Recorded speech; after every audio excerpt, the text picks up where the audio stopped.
Alejandro Magno, uno de los guerreros más extraordinarios y enigmáticos de todos los tiempos. A los 30 años, gobernaba uno de los mayores imperios jamás conocidos. Desde los olivares de Grecia hasta los polvorientos palacios de India. Alejandro unió el occidente con el oriente y cambió el mundo antiguo para siempre. Es un sabio y es un asesino. Es un psicópata y es un genio. Alejandro lo es todo. Es todas esas cosas, y tal vez ninguna de ellas. Acompáñenos en nuestra búsqueda para saber qué fue lo que impulsó a Alejandro a conquistar tierras tan lejanas. ¿Fue un genio militar o un tirano sediento de sangre? Sus gestas son legendarias, pero al final, ¿se convertirían sus delirios de grandeza en su peor enemigo?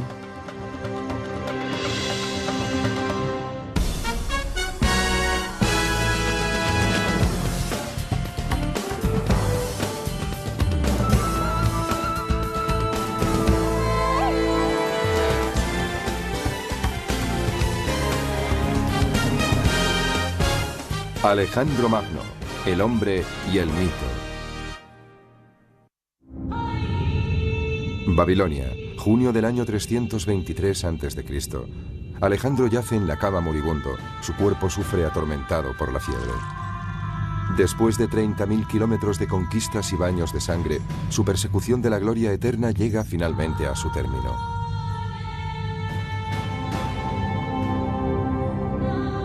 Los hombres de Alejandro se reúnen angustiados alrededor de su lecho de muerte. El historiador Plutarco describe la escena. Todo indicaba que lo estaban viendo por última vez, y un sentimiento de pesar invadía sus corazones, junto con una especie de impotente perplejidad ante la idea de perder a su rey. Pocas horas después, uno de los mayores reyes guerreros de la historia habría muerto. ¿Qué condujo a su prematura muerte a los 32 años? ¿Cómo fue finalmente conquistado el gran conquistador? Para hallar las respuestas debemos rememorar su fabulosa vida.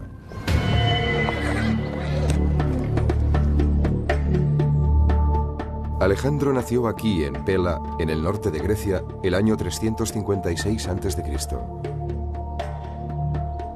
Hacía tiempo que la edad de oro griega había quedado atrás. En aquel momento, el imperio era una frágil colección de ciudades-estado, fragmentadas y divididas. Una presa fácil para el padre de Alejandro, Filipo. El rey Filipo era un soldado rudo y mujeriego. Era un gran bebedor, un luchador feroz y el ídolo de sus curtidas tropas. Su ejército era uno de los mejores del mundo antiguo. Pero Filipo también era un político despiadado. Creó el estado de Macedonia, sometiendo a las tribus rebeldes de la región. Para mí, como es obvio, el éxito de Filipo fue abrumador. Es el hombre más subestimado de la antigüedad. Equilibró el ejército, fue un genio militar con un talento extraordinario. Con diplomacia y fuerza bruta, Filipo logró conquistar la mayor parte de Grecia. De su padre, Alejandro aprendió sus dotes de líder y las técnicas militares. Pero su madre, Olimpia, también ejerció una poderosa influencia en él. De ella heredó su naturaleza apasionada y temperamental. La influencia de su madre debió ser inmensa. Era una mujer poderosa, casi podría decirse que mística.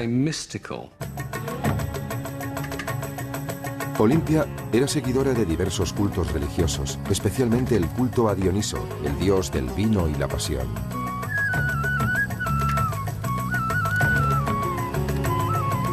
Se rumorea que adoraba al dios bailando con salvaje abandono y sumiéndose en extraños trances.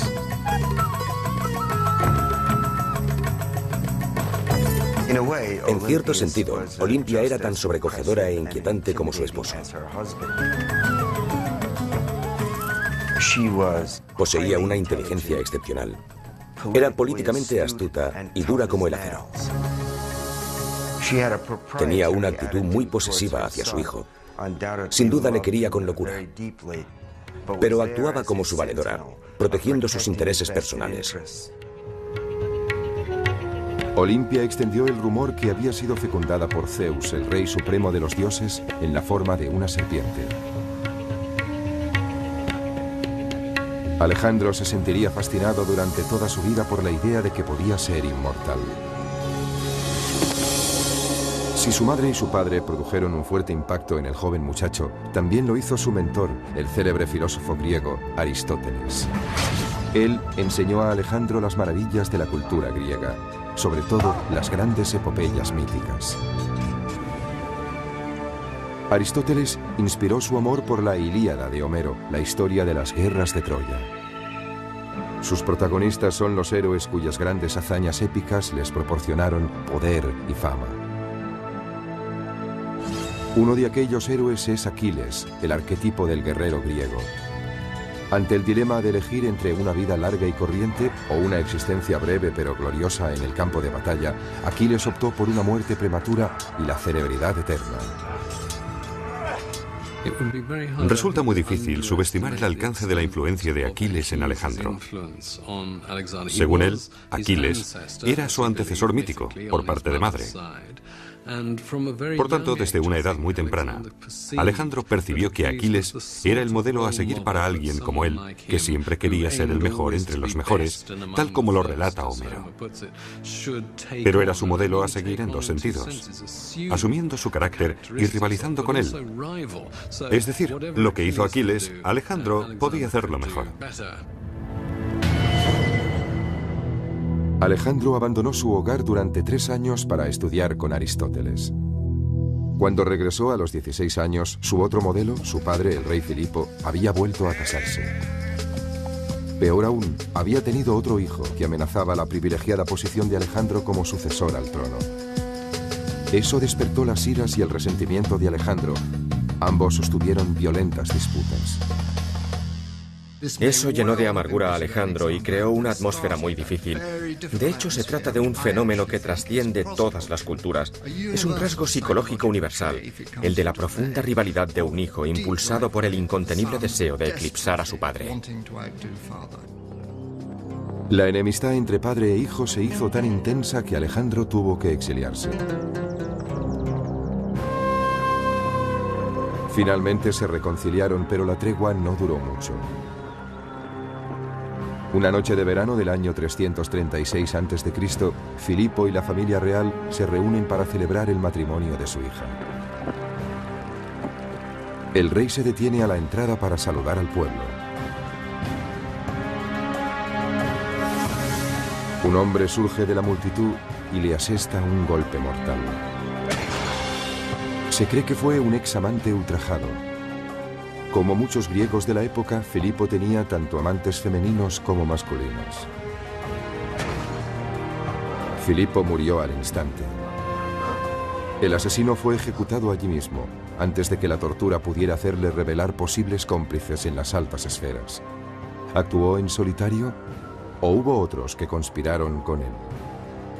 Algunos historiadores creen que el asesinato pudo ser instigado por Olimpia, la taimada madre de Alejandro. Al fin y al cabo, Filipo la había rechazado por una mujer más joven. Me inclino a pensar que Olimpia estuvo involucrada. Después de todo, había sido relegada de su posición de honor. No iba a quedarse con los brazos cruzados. No hay nada más peligroso que una mujer despechada, incluso en Macedonia. ¿Y qué decir de Alejandro? ¿Pudo tomar parte en la muerte de su padre? Si nos preguntamos quién salió más beneficiado del asesinato de Filipo, la respuesta es Alejandro. Porque en el momento de su asesinato, Filipo estaba a punto de partir hacia Asia para iniciar una gran campaña de conquista. Alejandro no iba a tomar parte en ella. Iba a quedarse en casa, presumiblemente como regente. Pero no hubiese podido alcanzar la gloria que proporciona la intervención en una gran campaña. Y la gloria era precisamente lo que Alejandro perseguía por encima de todo. Cualquier sospecha hubiese enfurecido a los nobles macedonios cuyo apoyo necesitaba, y obtuvo. Con solo 20 años, Alejandro fue coronado rey. Cuando ascendió al trono, Alejandro heredó un gran ejército, pero también una gran inestabilidad política. Tardó un año en sofocar una rebelión en Grecia y consolidar su poder. Pero Alejandro no se conformaba con Macedonia. Su creciente impaciencia y su ambición le hacían querer más. Fijó su mirada en el enemigo ancestral de Grecia, los persas. El imperio persa se extendía desde la actual Turquía hasta Pakistán. 150 años antes, los persas habían incendiado la ciudad de Atenas y destruido sus templos. Este crimen de guerra nunca cayó en el olvido. Filipo, el padre de Alejandro, planeaba invadir Persia antes de su muerte. Ahora, Alejandro tendría su oportunidad para vengarse. Suscribo la idea de que la maníaca ambición de Alejandro está alimentada por el enorme éxito de su padre. Alejandro es como una chispa encendida por Filipo, y es una chispa muy, muy poderosa. Más bien es una llama abrasadora. Esa llama abrasadora estuvo a punto de consumir al propio Alejandro. Durante su corta vida, Filipo le alentaría, retándole a lograr proezas cada vez mayores, en un esfuerzo por demostrar que era lo bastante bueno o tal vez incluso mejor que su padre. Con el fantasma de Filipo a sus espaldas, Alejandro parte para recorrer el sendero hacia la gloria. En el año 334 a.C., Alejandro cruza el Helesponto con su ejército. Inicia así una epopeya de 11 años de ambición y conquista sin precedentes que cambiará la faz del mundo antiguo para siempre. Su primera parada, los muros en ruinas de Troya, para rendir homenaje a su héroe de la niñez, Aquiles. Él y Hefestión, del que se decía que era su amante, visitan la tumba de Aquiles.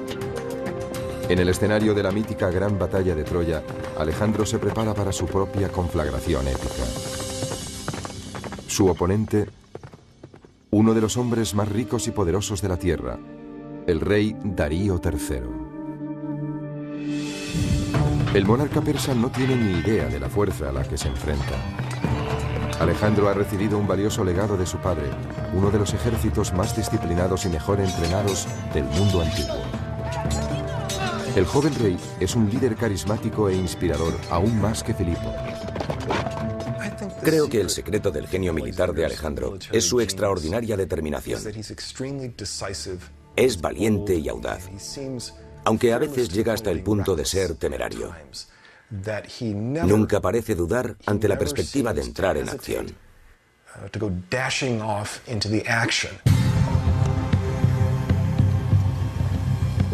Los invasores marchan hacia el sur hasta Isos, en la actual Turquía. Las tropas de Alejandro se ven superadas en número por el ejército de Darío. Pero esos son exactamente la clase de desafíos que le gustan a Alejandro. La capacidad de adaptación de Alejandro es el rasgo característico de un gran general. Los generales más grandes de la historia militar son capaces de hacer eso. Logró evaluar la situación en un abrir y cerrar de ojos. Después concibió un plan con el que superó obstáculos que parecerían infranqueables a cualquier otro alto mando.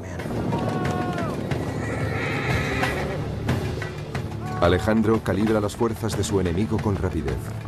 La infantería está protegida por los arqueros, una señal indudable de que Darío no confía en sus soldados de a pie.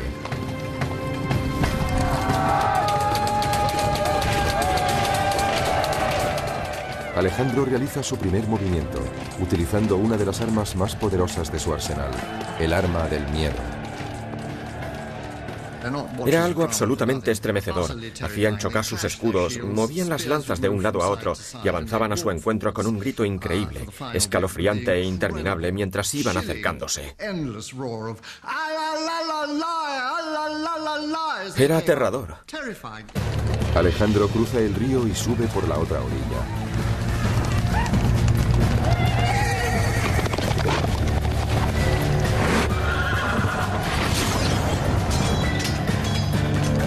En el caos subsiguiente, el flanco izquierdo de los persas se desmorona.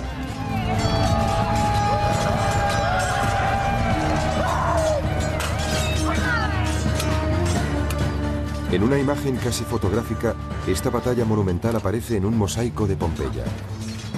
Se considera una copia fidedigna de una pintura de finales del siglo IV a.C. Cuando finalmente Alejandro se encuentra cara a cara ante su adversario, primero atraviesa con su lanza al guardaespaldas de Darío. Alejandro está rodeado de soldados persas, cegados por el miedo y el terror. Al verse ante ese vengador invencible, Darío huye. Cuando el ejército persa ve a su gran rey huyendo de esa forma, ¿cuál puede ser la reacción de las tropas? Resulta un impacto psicológico increíble sobre los persas. Desde ese mismo instante, la batalla está ganada. Sin embargo, Alejandro es implacable. Al final del día, más de 50.000 persas yacen muertos. A Alejandro le encantaba matar. Su actividad cotidiana favorita era cazar, pero en su caso, cazar en mayúsculas. Se enfrentaba él solo y desarmado a los leones. Y eso solo lo hacía para mantenerse en forma cuando no luchaba contra otros hombres. Pero detrás de este asesino sediento de sangre hay una mente astuta. Alejandro, al igual que cualquier político actual, es consciente de la importancia de la imagen y la publicidad. Está decidido a convertirse en una leyenda viva. Acompañándole en su expedición se encuentra su historiador personal y asesor político, Calístenes. La misión de Calístenes en la campaña de Alejandro era actuar como agente de publicidad, el Relaciones Públicas oficial. Parece bastante claro que mientras Alejandro iba avanzando, Calístenes se dedicaba a difundir los hechos acaecidos en el frente. Era una especie de corresponsal de guerra incorporado al ejército de Alejandro. Tras la batalla de Isos, Alejandro y su ejército avanzan hacia el sur siguiendo la costa del actual Líbano. La mayoría de ciudades capitulan, pero la isla de Tiro se mantiene firme. La actitud de Alejandro con respecto a la resistencia era someterse o morir. Alejandro comienza lo que se convertiría en el asedio más largo y brutal de su campaña. Cuando finalmente caen las murallas, tras 7 cruentos meses, elimina a 7.000 hombres y esclaviza a otros 30.000. Como lección para otras ciudades que puedan resistirse a la invasión, crucifica a 2.000 guerreros de Tiro. Cuando terminó, permitió que sus hombres dieran rienda suelta a su sed de venganza, matando prácticamente a todos los hombres de la ciudad fortificada. Fue una horrible exhibición de brutalidad, pero también fue de una gran eficacia, porque mostraba a cualquier posible enemigo lo que podía ocurrir si se resistía. En otro asedio salvaje, esta vez en Gaza, el ejército de Alejandro aniquila a todos los hombres de la ciudad. Desde el punto de vista militar, lo hizo todo bien, o casi todo. Hay mucho que emular de su generalato, pero Alejandro también tenía su lado oscuro. Era brutal y luchaba para alcanzar la gloria. Muchas de las cosas que nosotros consideraríamos los peores rasgos de la humanidad también se manifestaban en Alejandro.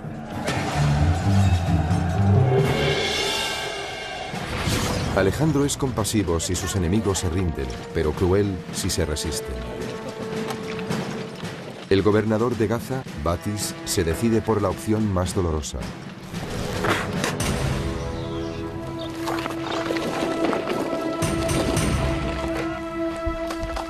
Alejandro revela su lado más cruel con su castigo a Batis. Le ata y le arrastra por toda la ciudad hasta que muere.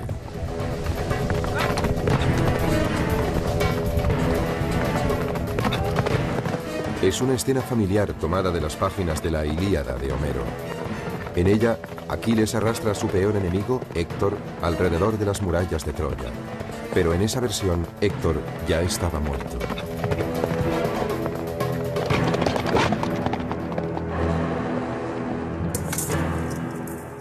Alejandro era brutal. Elevó el arte de la brutalidad a la máxima expresión. En muchos casos, eso fue lo que le proporcionó tantos éxitos. No habría conquistado como lo hizo si no hubiese recurrido a tácticas tan brutales. Con una serie de victorias salvajes en su haber, Alejandro está listo para tomar Egipto, uno de los mayores imperios que el mundo jamás ha conocido. Los faraones egipcios eran considerados dioses vivientes y construyeron inmensas pirámides, templos y monumentos como testimonios de su gloria. Si los griegos sentían fascinación por la cultura egipcia, Alejandro aún estaba más impresionado y obsesionado por la idea de que un gran gobernante también pudiera ser un dios.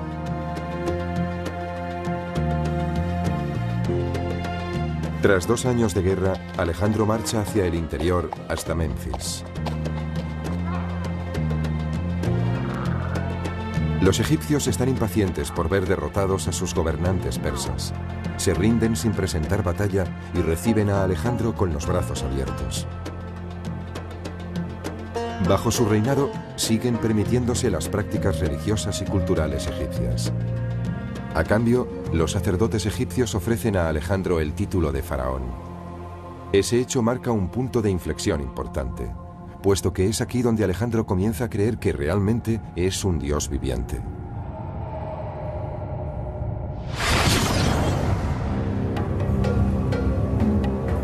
En el año 331 a.C., Alejandro inicia una singladura épica para visitar el oráculo de Siva.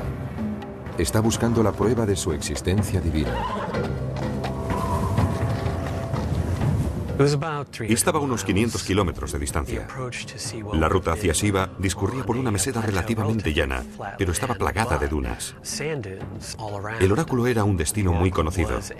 Debía haber un sendero, pero este podía quedar enterrado bajo la arena.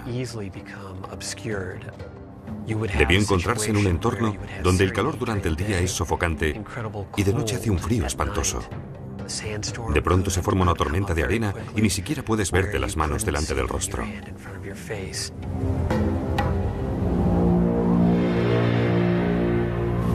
En efecto, Alejandro y sus hombres se perdieron después de una intensa tormenta de arena. Pero la leyenda cuenta que 2 pájaros les salvaron, guiando al grupo hasta su destino, el extraordinario oasis de Siva y el templo de Zeus Amón.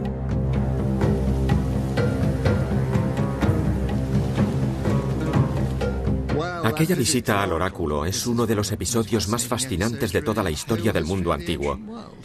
La cuestión es saber si, previamente, Alejandro había planificado una ingeniosa maniobra publicitaria que corroborase su condición de hijo de Zeus.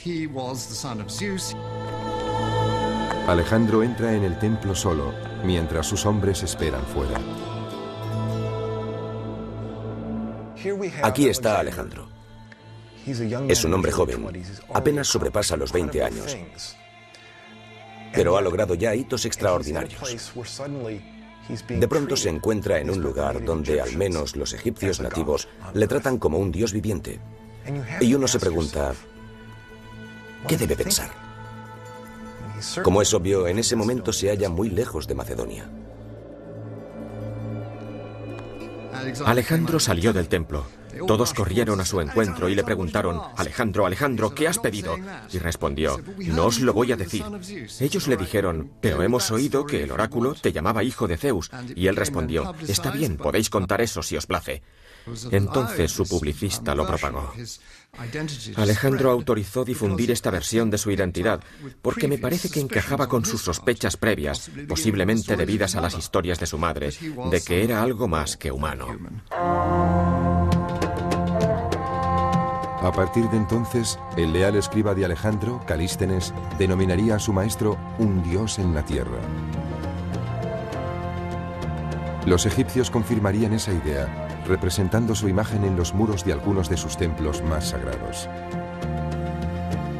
En Luxor, Alejandro se muestra con los brazos extendidos, adorando a su padre divino, el dios Amón. Siendo divino, era inmune a las críticas. Estaba en un plano diferente, en otro rango muy superior. Pero ser faraón y dios viviente no es suficiente para Alejandro. Está dispuesto a derrotar a su enemigo secular Darío de una vez por todas. Durante su estancia en Egipto, Darío ha estado formando otro ejército para enfrentarse con él. En octubre del año 331 a.C. se libra una de las batallas más decisivas en las sofocantes y polvorientas llanuras de Gaugamela, al norte de la actual Bagdad. Esta vez, los persas triplican en número a las fuerzas de Alejandro.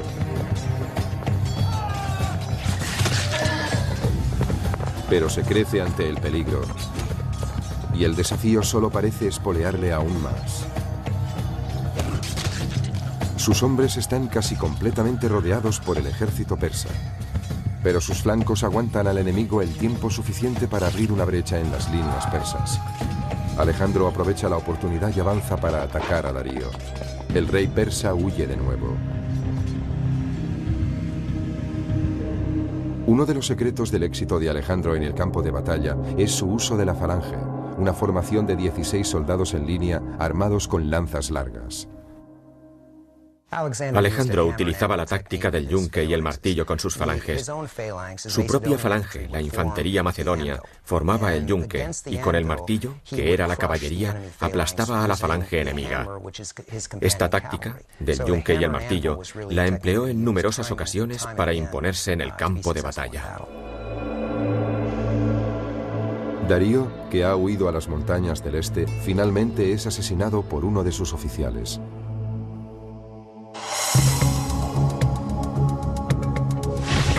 Tres años después de llegar a Troya, Alejandro es proclamado señor de Asia. Ha conseguido lo que su padre planeó y no pudo hacer. Otros grandes líderes se hubiesen conformado con este triunfo monumental, pero no Alejandro. No hay vuelta atrás. En el año 329 a.C., Alejandro sigue avanzando hacia Afganistán para conquistar el extremo oriental del imperio persa. Ahora se enfrenta a un reto aún mayor, las imponentes cumbres del Hindu Kush.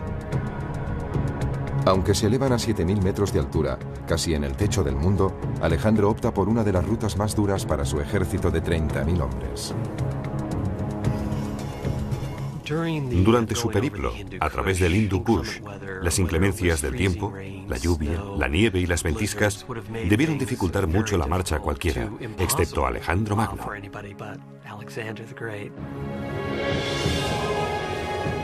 A esa altitud, el oxígeno es más escaso. Se requiere un mayor esfuerzo para recorrer distancias más cortas. En algunos lugares, el paso es tan estrecho que el ejército marcha en una fila india que se extiende a lo largo de más de 15 kilómetros. El inquebrantable coraje de Alejandro es lo único que mantiene los hombres en movimiento.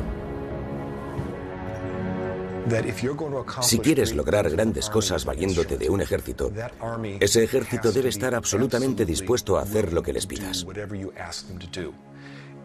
Si piensas por un momento lo que Alejandro les pidió, es absurdo. ¿Por qué lo hicieron? Bueno, pues porque tenían unos lazos muy estrechos con él. Pero al final, esos lazos acaban poniéndose a prueba. Con el fin de aumentar su ejército con tropas de refresco, Alejandro recluta a soldados persas en sus filas.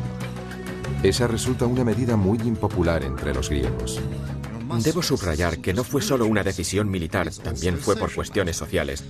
Pero al final de la jornada desmontan, se meten en la tienda para beber algo y ¿qué se encuentran?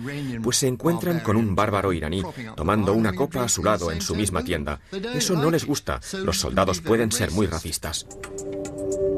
Su resentimiento crece con el oscuro giro que toma el carácter de Alejandro.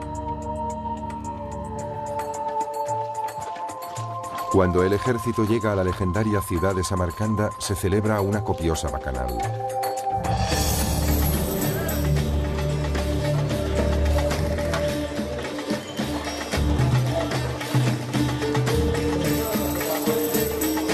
El imprevisible comportamiento de Alejandro se agrava por sus excesos con la bebida, y el alcohol parece aumentar su megalomanía.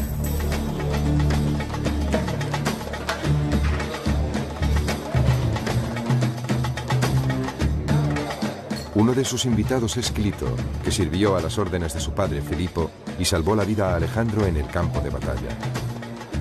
Cuanto más corre el vino, peor es su ánimo. Alejandro comienza a presumir de que sus gestas son mucho más heroicas que las de su padre.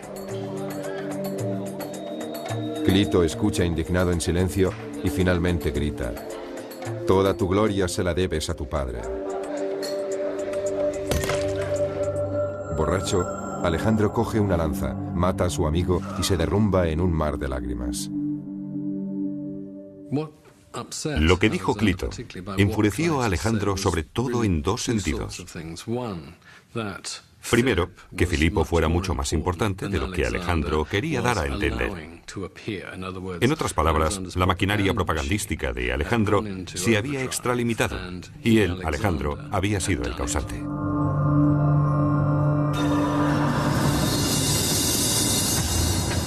Lo que Alejandro quiere ahora es tener el control absoluto de sus hombres. Quería que sus soldados y oficiales se inclinasen ante él y le besasen. Después él ofrecería un beso a los oficiales para mostrarles que eran de su mismo rango social. A los macedonios no les gustaba nada ese ritual de los besos. Para los griegos, solo los dioses debían adorarse así. Muchos se niegan a obedecer a Alejandro. Uno de ellos es Calístenes, el hombre que había creado el mito de Alejandro. Calístenes pensó que era un acto servil, bárbaro, que era una traición a las costumbres griegas. Pensó que Alejandro estaba convirtiéndose en un tirano absoluto, en un déspota. Un despiadado Alejandro ordena la tortura y muerte de Calístenes. Probablemente Alejandro fue víctima de su propio éxito. Tal vez se creyó en exceso su propia divinidad, su megalomanía. Con el tiempo es posible que esos sentimientos de grandeza influyeran en su manera de conducir las campañas y de relacionarse con sus soldados.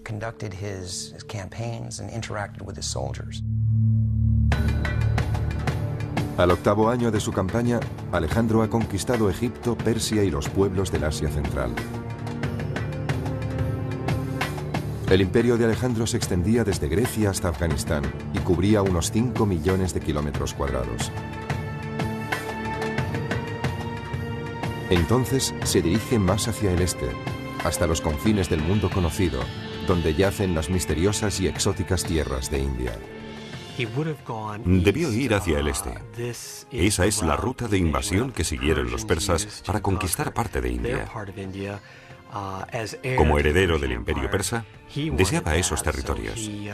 Así que siguió la ruta de los ejércitos que le precedieron y, ciertamente, de los que le sucedieron, a través del paso de Kiber. Alejandro llega a un lugar tan enigmático que aquí todas las normas han cambiado.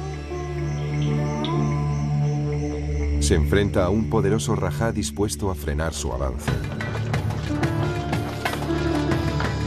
Los hindúes han reunido un ejército de 50.000 hombres. Además poseen una nueva y terrible arma, 200 elefantes de guerra. Con una altura de casi 3 metros y un peso superior a las 5 toneladas, los elefantes eran los carros de combate de la antigüedad.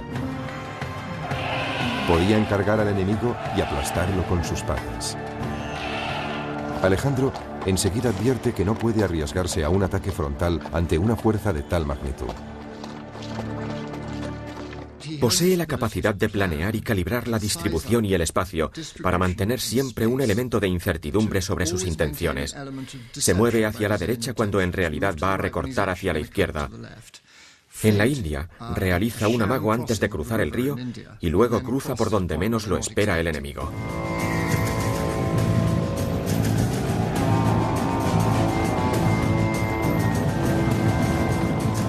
En este ataque sorpresa, los hombres de Alejandro utilizan sus largas lanzas para destripar a los elefantes. Hostigaron con las lanzas a los elefantes del centro, mientras los arqueros les hacían blanco de sus flechas. En esa situación, los elefantes, enloquecidos por el miedo y el dolor, se abalanzaban tanto sobre los griegos como sobre los hindúes.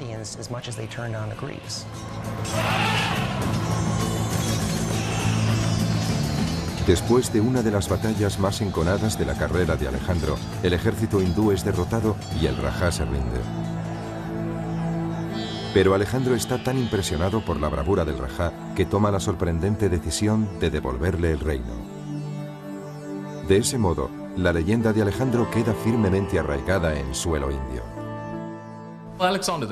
Alejandro Magno sigue vivo en India en muchos aspectos. Los hindúes ven a Alejandro como un gran personaje heroico que impregna toda su percepción de la historia.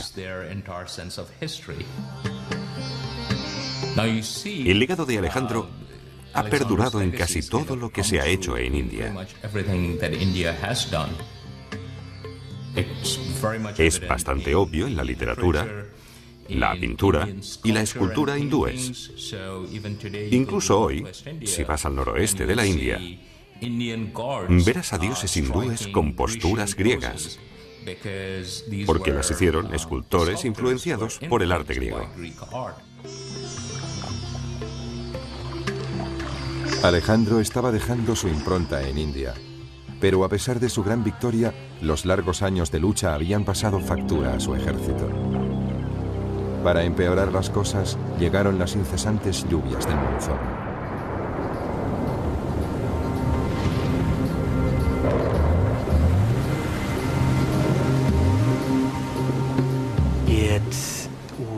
Desde el punto de vista psicológico, debió ser terrible para sus hombres de Macedonia, porque nunca habían experimentado nada semejante.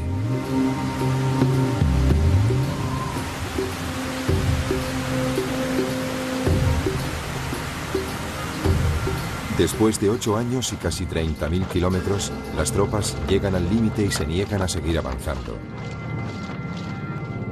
Alejandro ha perdido su primera batalla contra sus propios hombres. No le queda más alternativa que dar media vuelta. Me imagino cómo debió ser ese momento. Allí estaba, con menos de 30 años, en el punto donde él creía que el mundo acababa en aquella vasta extensión de agua. Debió quedarse contemplando el horizonte y debió hacer un sacrificio a los dioses que le había indicado su divino padre. Entonces debió pensar, de todas formas, Filipo, nunca llegaste tan lejos. Era un egocéntrico, pero qué voluntad, y ellos se niegan a seguirle, pobres de espíritu. En el largo viaje de regreso a Persia, Alejandro conduce sus tropas hacia una nueva marcha épica. Esta vez por las estériles arenas de uno de los desiertos más áridos de la tierra. ¿Por qué optó Alejandro por esta ruta? Es un misterio. Tal vez para castigar a sus hombres por no seguirle hasta los confines del mundo. El terreno cambió drásticamente de un suelo yermo y seco, donde no crecía nada, a un desierto de dunas inestables, donde sus hombres se hundían hasta la cadera o más arriba. Miles de ellos murieron de sed, insolación y agotamiento. Menos de un tercio de su ejército logró sobrevivir. Creía que podía hacer lo que se propusiese. Hasta entonces había conquistado todo lo que había encontrado a su paso. Y pensó que podría vencer al desierto, pero se equivocó. Aunque es el peor desastre de toda su campaña, el mero hecho de cruzarlo ya de por sí es un verdadero milagro. En los últimos tiempos, nunca sabían lo que haría Alejandro a continuación. Sus actos y sus decisiones eran insondables. Era imprevisible y en ese sentido representaba una amenaza para ellos. Alejandro se dirige a la ciudad persa de Susa, donde tiene preparada otra sorpresa para sus hombres.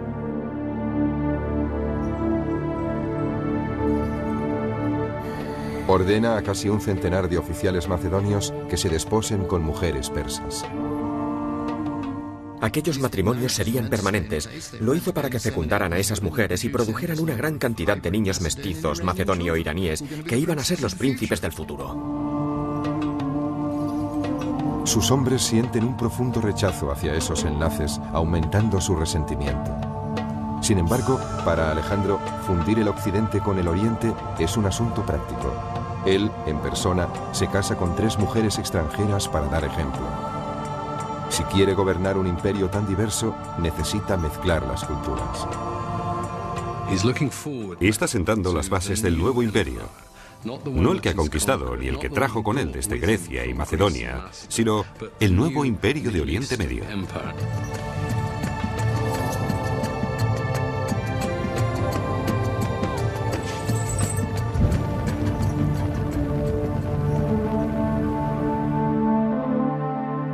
Alejandro lleva a su ejército hasta la nueva capital de su imperio, Babilonia.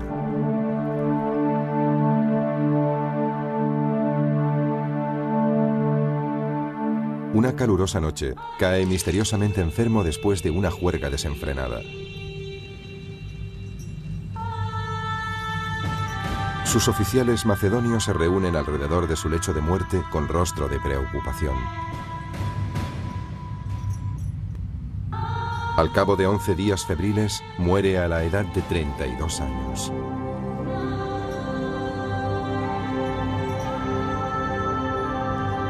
¿Qué mató a Alejandro? ¿Fue una enfermedad? ¿Fue el alcohol? ¿O fue un asesinato?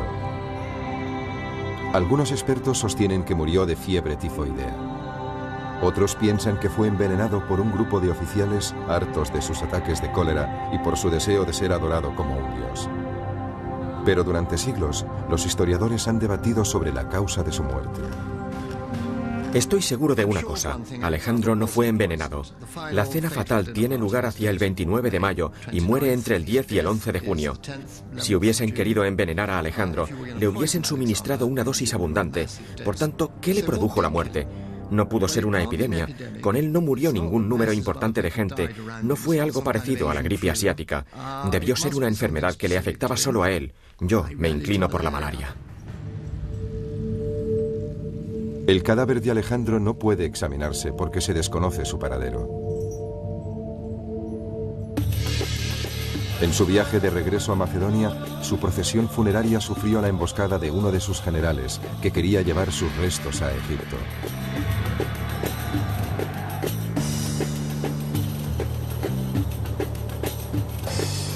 Durante siglos, el cuerpo de Alejandro descansó en la ciudad de Alejandría.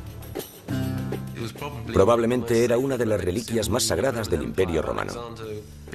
Después de su muerte, Alejandro fue adorado como un dios con gran devoción. Julio César vino a rendir homenaje a su héroe muerto. El emperador romano Augusto depositó una corona de oro sobre su ataúd y esparció flores sobre el cadáver. Pero en el siglo IV de nuestra era, algo ocurrió y la tumba desapareció. Desde entonces, la tumba de Alejandro es uno de los santos griales de la arqueología. Algunos expertos creen que pudo ser destruida por la guerra o incluso por un terremoto. Pero hay un historiador británico que tiene una teoría más interesante. Andrew Chuck cree que un mapa del siglo XVI ofrece una pista sobre su paradero. Justo en el centro hay un pequeño edificio que podría ser la capilla, con el minarete de una mezquita detrás, que tiene una inscripción en latín que dice Domus Alexandri Magni, o sea, la casa de Alejandro Magno.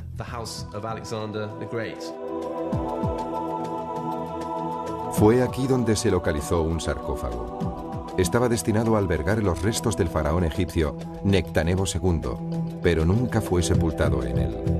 ¿Es aquí donde halló descanso el cuerpo de Alejandro? El sarcófago fue redescubierto por Napoleón en el siglo XIX. Pero cuando fue derrotado por los británicos, el sarcófago vacío se trasladó a Londres. Hoy se encuentra en el Museo Británico. Tal vez ese sarcófago acogió los restos de Alejandro Magno. Cuando piensas que Julio César y Augusto estuvieron frente a él y que probablemente lo tocó Napoleón, te invade una emoción electrizante.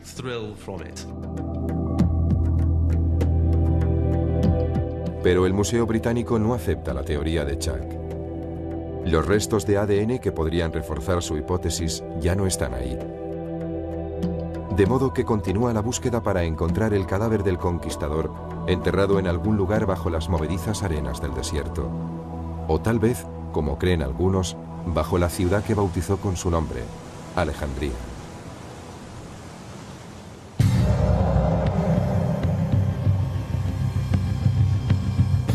Aunque los restos de Alejandro pueden haberse perdido para la historia, su legado perdura. Sus brillantes tácticas de guerra siguen estudiándose en las academias militares. Existen modelos o patrones de pensamiento y acción que se hacen evidentes al estudiar el generalato de Alejandro. Esos patrones son tan aplicables en el mundo moderno como lo fueron en la época de Alejandro. Un comandante en jefe es responsable de miles de vidas y debe poseer visión, disciplina y una confianza absoluta en sus tropas. Alejandro Magno fue un líder carismático que sabía motivar a los hombres durante su larga campaña. Su habilidad para conectar con los soldados le procuró su lealtad absoluta en el campo de batalla. Todo lo que exigía a sus hombres podía hacerlo él mismo, liderando la carga y compartiendo los peligros con ellos. Estaba al pie del cañón, junto a sus soldados de menor rango. A muchos de ellos les conocía por su nombre. Habían pasado mucho tiempo juntos en aquella campaña. Eso creaba unos lazos muy estrechos. A lo largo de los siglos, numerosos jefes militares han recurrido a las brillantes estrategias de Alejandro en la batalla. Los emperadores romanos se vieron inspirados por el autocrático Alejandro. Le veneraban porque logró lo que otros pensaron que era imposible. Se dice que cuando Julio César cumplió los 32 años, lloró amargamente al pensar que sus logros no eran tan grandes como los de Alejandro. Parece claro que, como tantos otros romanos, Julio César estaba acomplejado por Alejandro. Envidia terriblemente a Alejandro. Todos los romanos le envidiaban. Uno de los mayores generales del mundo antiguo, Aníbal, también estuvo influido por Alejandro. Ambos se sentían impulsados por el odio a un antiguo enemigo. Alejandro quería castigar a los persas y Aníbal a los romanos. Asimismo, en la Norteamérica de la Revolución, la estrategia militar de George Washington se cimentó en Alejandro. Todo lo que hizo Washington tiene sus orígenes en Alejandro Magno. El franqueo del río Delaware es una réplica exacta en cuanto a la táctica y la estrategia de la batalla que libró Alejandro en el Idapo.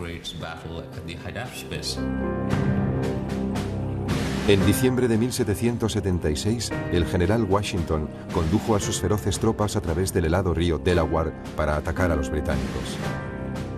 Su inesperada victoria en Trenton fue el punto de inflexión de la Guerra de Independencia norteamericana.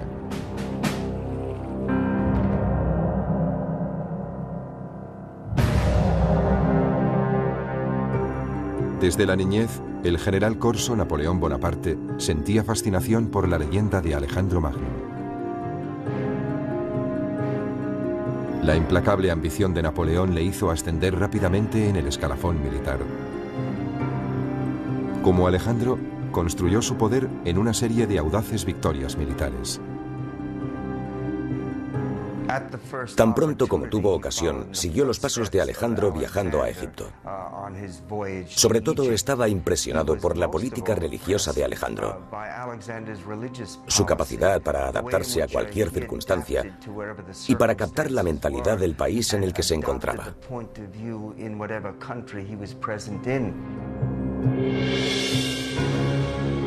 En 1802, el pueblo francés le proclamó cónsul vitalicio y solo 2 años después, Napoleón fue coronado emperador.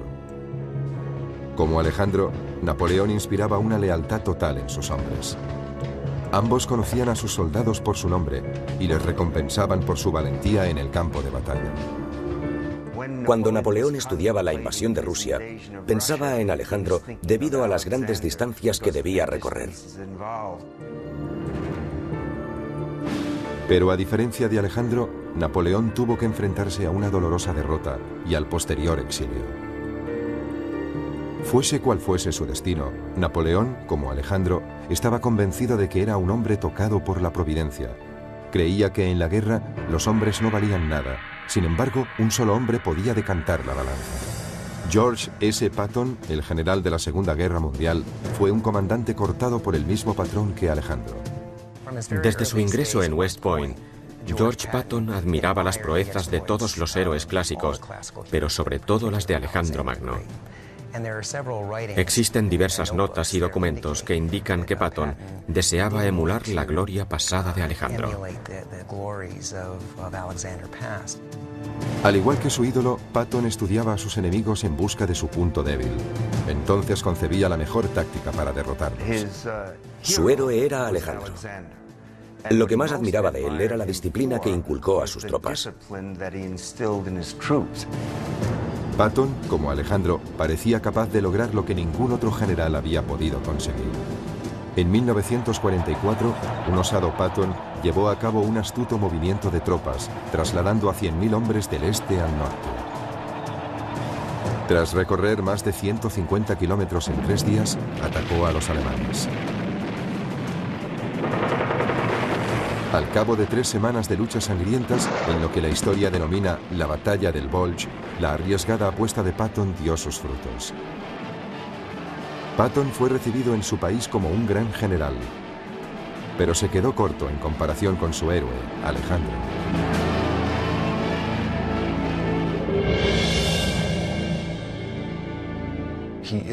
Es el máximo exponente de todos los tiempos, para bien y para mal.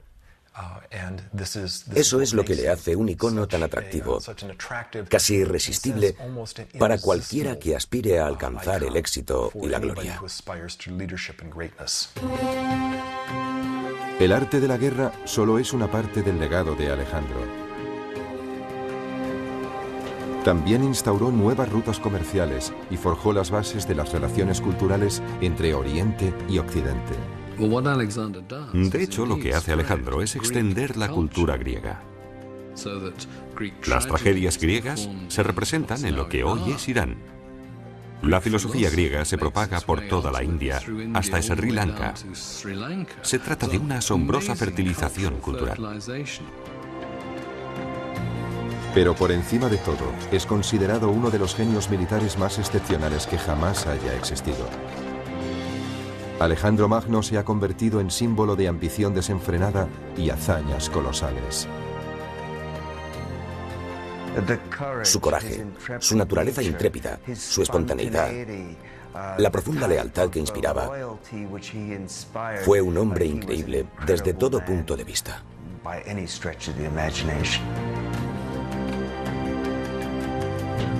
Alejandro Magno fue un líder legendario, obsesionado por su propio mito. 2500 años después, todavía hablamos de sus extraordinarias gestas. Al final, Alejandro consiguió justo lo que quería.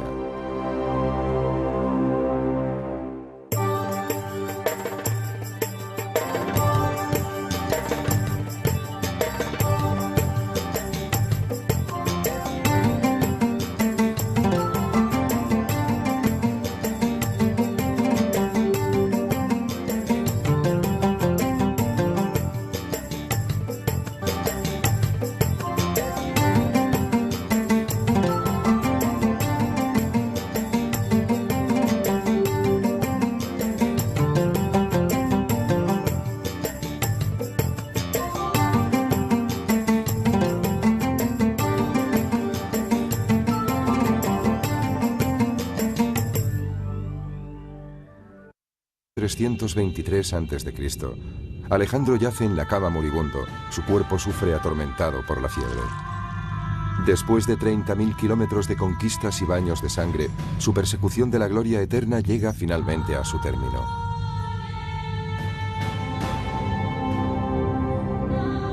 Los hombres de Alejandro se reúnen angustiados alrededor de su lecho de muerte. El historiador Plutarco describe la escena. Todo indicaba que lo estaban viendo por última vez, y un sentimiento de pesar invadía sus corazones, junto con una especie de impotente perplejidad ante la idea de perder a su rey.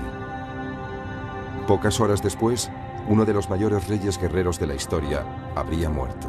¿Qué condujo a su prematura muerte a los 32 años? ¿Cómo fue finalmente conquistado el gran conquistador? Para hallar las respuestas debemos rememorar su fabulosa vida.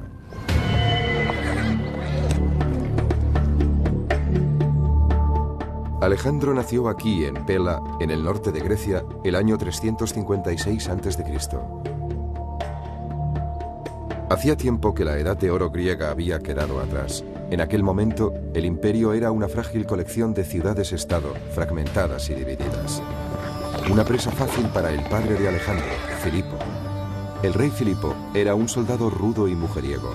Era un gran bebedor, un luchador feroz y el ídolo de sus curtidas tropas. Su ejército era uno de los mejores del mundo antiguo. Pero Filipo también era un político despiadado. Creó el Estado de Macedonia, sometiendo a las tribus rebeldes de la región. Para mí, como es obvio, el éxito de Filipo fue abrumador. Es el hombre más subestimado de la antigüedad. Equilibró el ejército, fue un genio militar con un talento extraordinario. Con diplomacia y fuerza bruta, Filipo logró conquistar la mayor parte de Grecia. De su padre, Alejandro aprendió sus dotes de líder y las técnicas militares. Pero su madre, Olimpia, también ejerció una poderosa influencia en él. De ella heredó su naturaleza apasionada y temperamental. La influencia de su madre debió ser inmensa. Era una mujer poderosa, casi podría decirse que mística. Olimpia era seguidora de diversos cultos religiosos, especialmente el culto a Dioniso, el dios del vino y la pasión.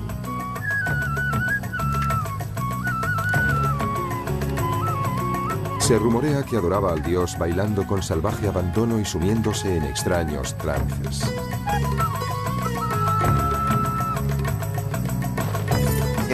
En cierto sentido, Olimpia era tan sobrecogedora e inquietante como su esposo. Poseía una inteligencia excepcional. Era políticamente astuta y dura como el acero. Tenía una actitud muy posesiva hacia su hijo. Sin duda le quería con locura, pero actuaba como su valedora, protegiendo sus intereses personales. Olimpia extendió el rumor que había sido fecundada por Zeus, el rey supremo de los dioses, en la forma de una serpiente. Alejandro se sentiría fascinado durante toda su vida por la idea de que podía ser inmortal. Si su madre y su padre produjeron un fuerte impacto en el joven muchacho, también lo hizo su mentor, el célebre filósofo griego Aristóteles. Él enseñó a Alejandro las maravillas de la cultura griega, sobre todo las grandes epopeyas míticas. Aristóteles inspiró su amor por la Ilíada de Homero, la historia de las guerras de Troya.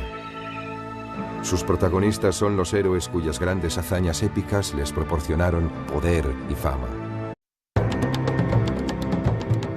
Alejandro Magno, uno de los guerreros más extraordinarios y enigmáticos de todos los tiempos. A los 30 años, gobernaba uno de los mayores imperios jamás conocidos. Desde los olivares de Grecia hasta los polvorientos palacios de India. Alejandro unió el occidente con el oriente y cambió el mundo antiguo para siempre. Es un sabio y es un asesino. Es un psicópata y es un genio. Alejandro lo es todo. Es todas esas cosas, y tal vez ninguna de ellas. Acompáñenos en nuestra búsqueda para saber qué fue lo que impulsó a Alejandro a conquistar tierras tan lejanas. ¿Fue un genio militar o un tirano sediento de sangre?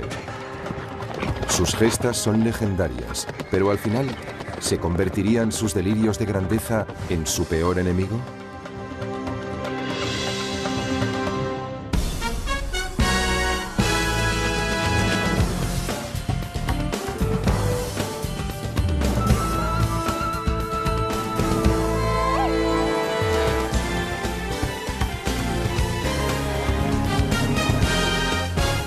Alejandro Magno, el hombre y el mito. Babilonia, junio del año... Uno de aquellos héroes es Aquiles, el arquetipo del guerrero griego. Ante el dilema de elegir entre una vida larga y corriente o una existencia breve pero gloriosa en el campo de batalla, Aquiles optó por una muerte prematura y la celebridad eterna. Resulta muy difícil subestimar el alcance de la influencia de Aquiles en Alejandro. Según él, Aquiles era su antecesor mítico, por parte de madre. Por tanto, desde una edad muy temprana, Alejandro percibió que Aquiles era el modelo a seguir para alguien como él, que siempre quería ser el mejor entre los mejores, tal como lo relata Homero. Pero era su modelo a seguir en dos sentidos, asumiendo su carácter y rivalizando con él. Es decir, lo que hizo Aquiles, Alejandro podía hacerlo mejor. Alejandro abandonó su hogar durante 3 años para estudiar con Aristóteles. Cuando regresó a los 16 años, su otro modelo, su padre, el rey Filipo, había vuelto a casarse. Peor aún, había tenido otro hijo que amenazaba la privilegiada posición de Alejandro como sucesor al trono. Eso despertó las iras y el resentimiento de Alejandro. Ambos sostuvieron violentas disputas. Eso llenó de